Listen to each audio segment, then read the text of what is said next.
आज की कहानी है जादुई जंगल। इस दुनिया में एक ऐसा जंगल था जिसे लोग जादुई जंगल कहते थे। वहाँ के पेड़ पौधे, जानवर और प्राकृतिक सौंदर्य ने हर किसी को मोहित कर दिए करते थे। इस जंगल में अनेक प्रकार के जानवर थे जो अपनी विशेषताओं से प्रसिद्ध थे। यहाँ के पेड़ पौधे बहुत ही जादुई थे। उन पर लगे फल इच्छाओं को पूरा करते थे। यह कहानी है एक जादू से भरे जंगल की।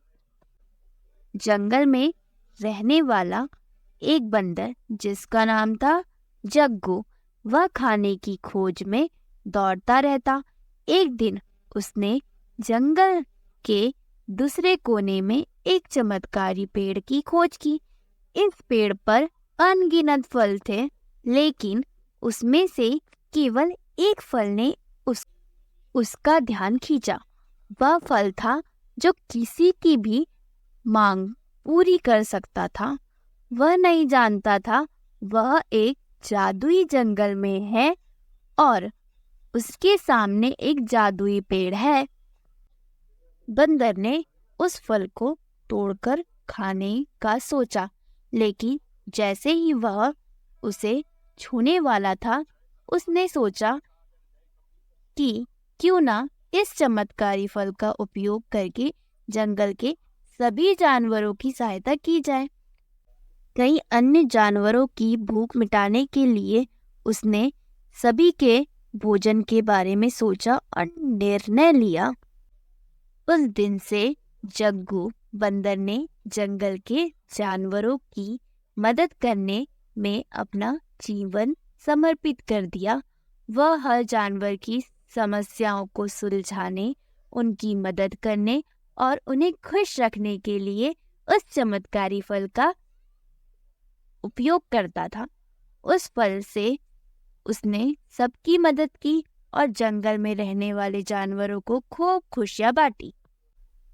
एक बार जंगल में सूखा पड़ गया।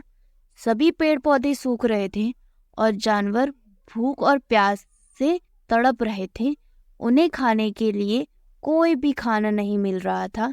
बंदर ने फिर वही चमत्कारी फल का उपयोग करा और सभी जानवरों की भूख और प्यास को दूर किया। बंदर ने सभी जानवरों को समझाया कि वे जंगल की सुरक्षा और जंगल की खुशहाली के लिए मिलकर काम करें और पेड़ पौधों की रक्षा करें। वह चाहता था कि सभी जानवर जंगल का सम्मान करें और एक दूसरे की मदद करें। क्यों? पेड़ पौधे ही हमें जीवित रखते हैं, हमें खाना देते हैं, ऑक्सीजन देते हैं। हमें उनकी सुरक्षा करनी चाहिए। बंदर ने सिखाया कि जीवन में चमत्कार है, लेकिन उन्हें समझने और सही तरीके से उपयोग करने की कला महत्वपूर्ण होती है। उसने सिखाया कि हर किसी की मदद करना और जंगल के निवासियों का सम्मान करना जरूरी है। हमें सभी का सम्मान और आदर करना चाहिए।